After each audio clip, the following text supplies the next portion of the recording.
I'm experiencing pain across the forehead.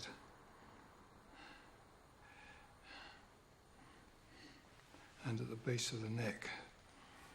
Well, a discomfort at the base of the neck. Has something to do with his death, I think. If I can encourage him to go back into that remembrance, we shall make progress with him.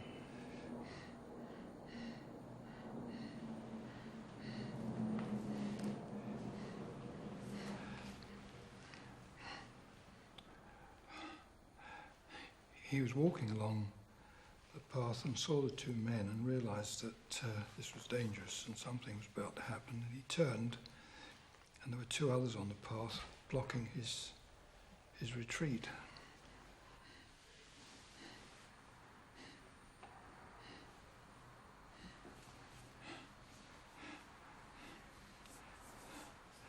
This could have been a murder. This is Eddie Burks, psychic medium, claiming to be in contact with the ghost of a young man. The common stereotype is that ghosts and hauntings and all that stuff have to do with old and historic locations, graveyards and ruined castles, old abbeys and the like. Nothing could be further from the truth. In our searches across the country, it's clear that the paranormal knows no boundaries. You are as likely to bump into it in the suburban semi as in the ruined castle. That is also true of the work of psychic mediums, the men who talk to ghosts. They find themselves called in by all sorts of ordinary people, most of whom don't have the slightest interest or belief in the paranormal. People who need help in dealing with psychic events they're no longer able to bear. In this programme, we tell just such a story that could easily have happened in a street near you. This is a local church centre in suburban South London. It's heavily protected against local vandals, but they run all kinds of community and social events here. It's all very normal and everyday. And yet, for the past 5 or 6 years here, things haven't been quite right. Nothing very specific, just a strange sense of dread and foreboding. The centre is run by Caroline. She didn't want herself or the centre to be identified. Indeed, she was very reluctant to let us film at all here. If you're sitting in the office, you actually get coldness around your neck or around your legs. And you can just generally, everyone will say that they feel cold or they felt uneasy here today, things like that.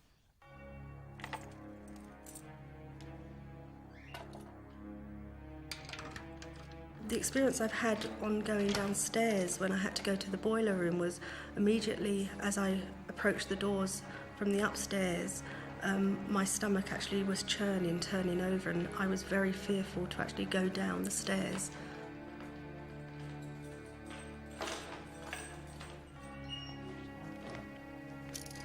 But Caroline is by no means alone.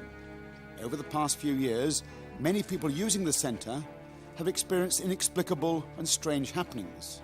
But above all, they've experienced a strong sense of dread and fear in the basement of the building. The feelings got so bad, they decided to call in some professional ghost hunters. On the first vigil I spent in the building, I spent quite a few hours in the bar area. Now, while we were sitting there, I was with my husband, it was quiet, and occasionally I'd hear some tapping on the pipes. Well, this could have been someone tapping, and I tried knocking on the pipes to get an answer. Nothing came. We later confirmed that no one was tapping on the pipes at the time. Everyone was being watched by someone. The noises still came, and while we were listening, there was 2 incredibly loud bangs from a cupboard right behind me. We've done 3 vigils here now, and on each occasion we've had some kind of results, particularly sound and light effects. And I've been present at 2 of those where we've witnessed something which we really are quite curious about. We wouldn't put too much of a label on them yet, but certainly investigation hasn't come up with a good answer for them. But despite all this effort, there were no very conclusive or specific results. 3 of us settled down for the evening to see what was going to happen. And we were hearing the occasional noise, the occasional rustling noise towards the end of the gym here. And the odd light, seeing the odd light effect, but you can never rule that out as being caused by the eye, caused by the retina. So we weren't sure about those. And then after a while, we actually had a build-up of the atmosphere. It was almost like being in a thunderstorm. Just intense pressure, very uncomfortable feeling. And then we started to see lights. I started to see lights towards the centre of the room, around about this area here, and lights coming out from the area. And then it started to move towards us, at which point we all shouted, "Now!" And in true Ghostbuster fashion, rushed it. And it was a very strange experience, and I've never credited myself with being psychic, and I've had very few experiences of that nature. But certainly, you know, my notes were agreed with almost everybody else in that place that something had happened. When we heard Caroline's story, we decided to call in one of this country's most celebrated ghost hunters, the psychic medium Eddie Burks, a shy, diffident, softly spoken man who has an international reputation for the quality of his psychic perceptions. We told him nothing about where he was going or what had happened at the centre. When he arrived at the centre, Eddie spent the first half hour or so just walking through all the rooms. During this time, he did indeed get a sense of something dark and mysterious in the basement, but it was not for him the main focus of unrest or unease in the centre.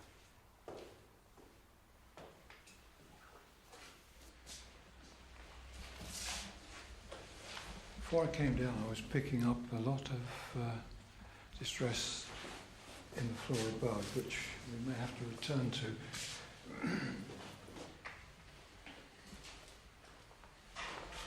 Don't much like the feeling of it down here, but I don't think it's theirs.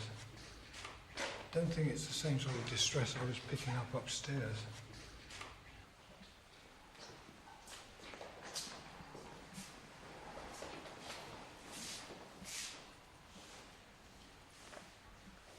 As far as I'm concerned, the centre of the disturbance, although it may not manifest here, but the centre is somewhere in this room.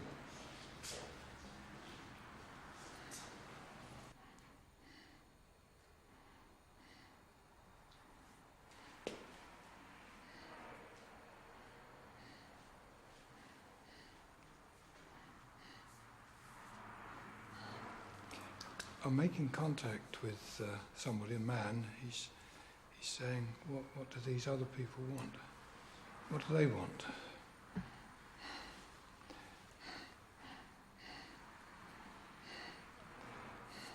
Seems he wants to make contact with me.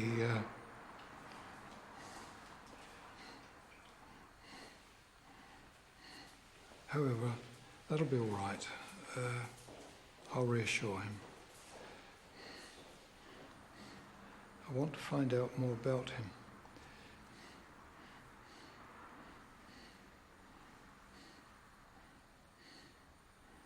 How he died and why he's still here.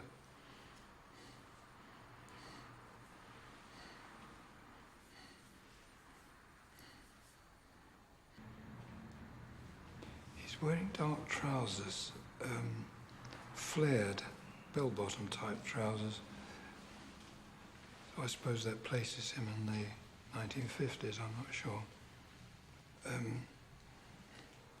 If so, I think it would be... No, I can't be sure of the date at the moment. He's not very happy at remembering the circumstances of his death, and it's going to be a little while before we can persuade him to do that.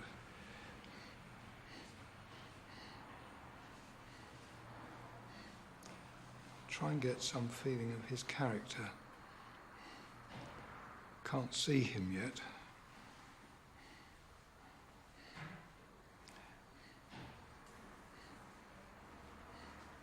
A youngish man, I feel. Died suddenly.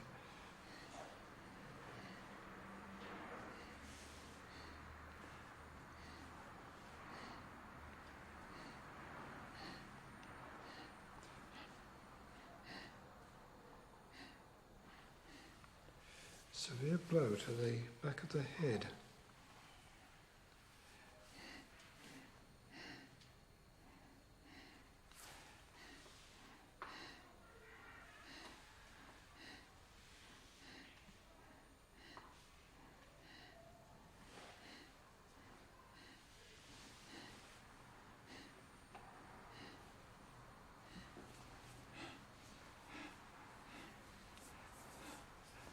Could have been a murder.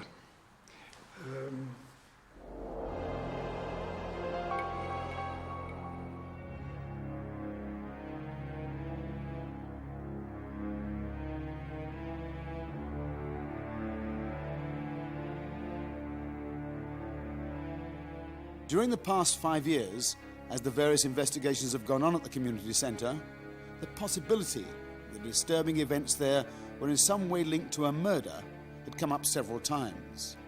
We've tried to look into the history, but unfortunately we can't really find very much out about the centre.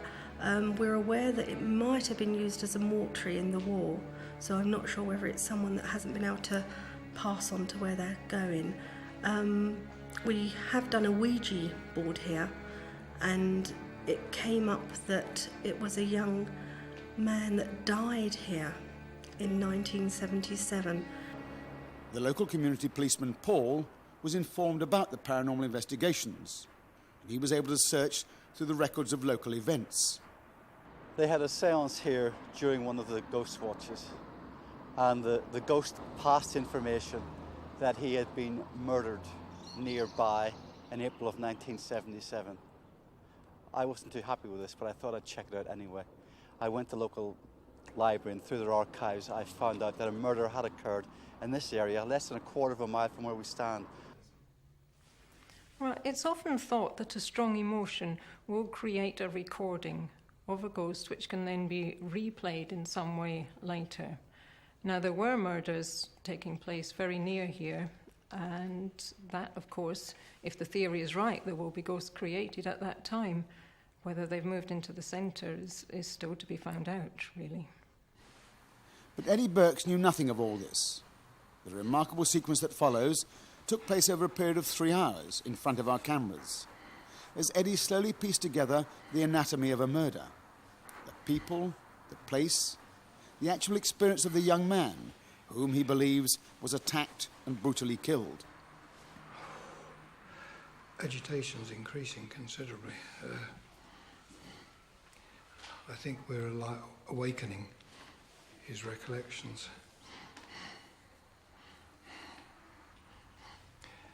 I just saw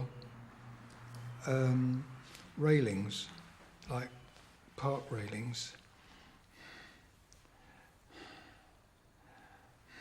and a path. I think this took place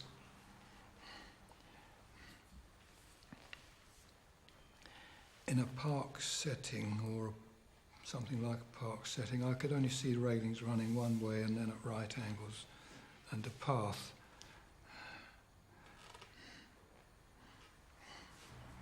I'm getting very, very strong impressions of the struggle that took place between him and these 2 men. This is, I think, drug-related.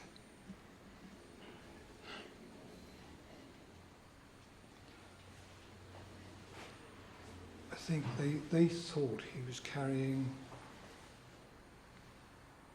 drugs.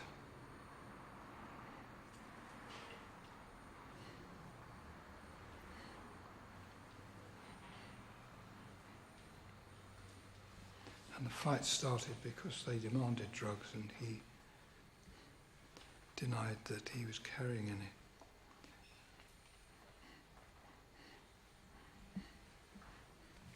Oh, so very nasty.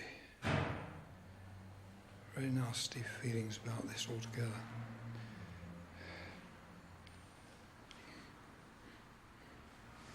I was getting the words, "You've got it all wrong, you've got it all wrong," and I thought it was referring to what I was doing, but I don't think it.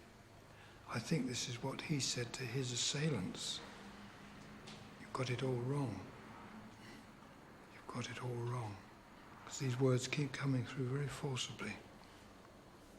You've got it all wrong.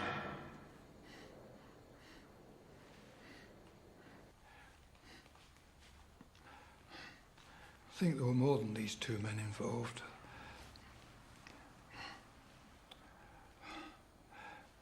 He was walking along the path and saw the two men and realised that this was dangerous and something was about to happen. And he turned, and there were two others on the path blocking his retreat.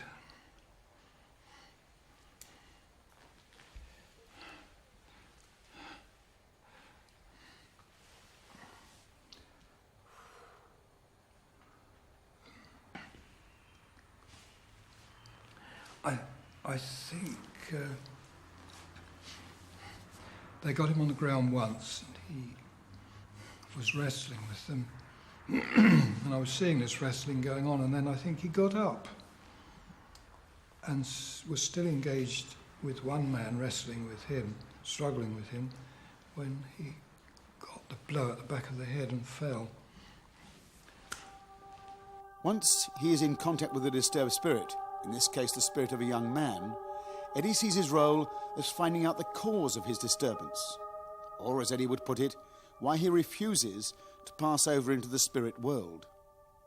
I think a factor in the difficulty we're having, or I'm having with this man, is again that he's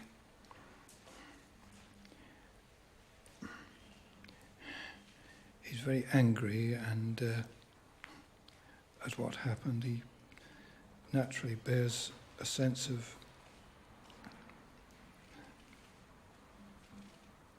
I think he would like to avenge himself on these people. As long as he carries that strongly with him, it's going to be difficult to free him.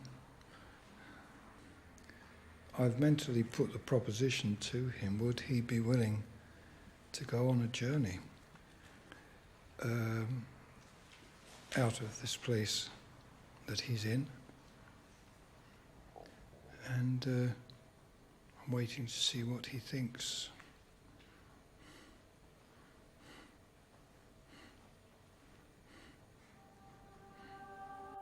Eddie has now come to what he sees as the most important part of his work, actually reasoning with the spirit to persuade him or it to move on, away from the focus of his anger and desire for revenge. For him, it is a process of cleansing and exorcism. I see a brook and a bridge across, and this has suddenly come into view, and I think he can see it as well. And this, if he steps across this bridge, it will be symbolic of his leaving this place. Well, more than symbolic, it will mark his leaving this place and going on this journey. He'll not be able to come back, but that's okay. I don't think he'll ever want to.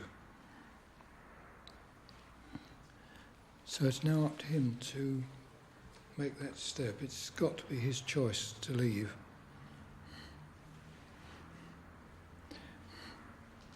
He says now he feels there's nothing to hold him here.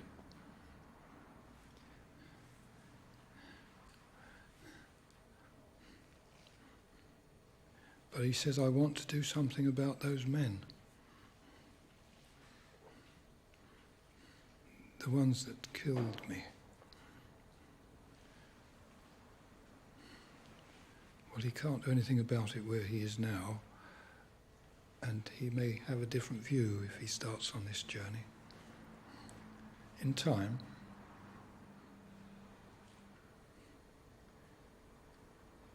but he says, thanks, mate, to me. I will go.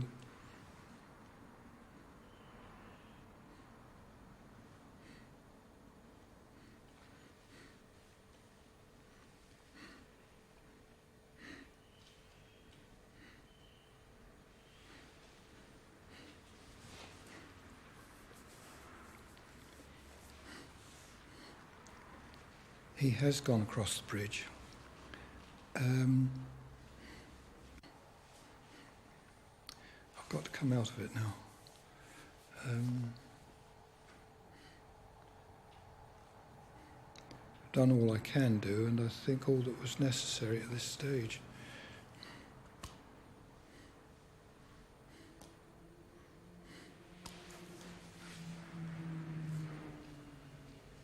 I can't at the moment. I think I've probably exhausted my own resources a bit on this one, so I'll have to leave it. Anyway, the job is done. At the end of his 3-hour encounter, Eddie Burks was totally exhausted. It was as if he'd actually lived through a series of violent events. When he'd rested, we asked him how he felt about the spirits with whom he established contact. He gave an extraordinary answer. For him, ghosts are just people. The reason for this sort of phenomena occurring, let's say banging on radiators, fiddling about, making things disappear and so on, is partly, I think, frustration at the situation they find themselves in. It's partly to make their plight known. Depends on the personality of the one doing the haunting. After all, these are people. We call them ghosts, but they are in fact people in a displaced sort of condition. But they remain people with the same personalities as they had before. And if they are of a mischievous disposition, they'll behave mischievously. If they're frustrated, they'll show their frustration. If they're angry, they'll show that they are angry. And what you sometimes find is that a haunting will start off fairly placidly and harmlessly, and after a time it begins to get more and more troublesome.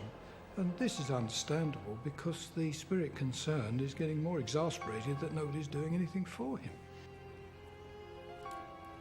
Well, I probably made contact with that man because he was the most needful. And I think if I came back again, I would be able to deal with perhaps one or two others. The place certainly needs some sort of clearing out.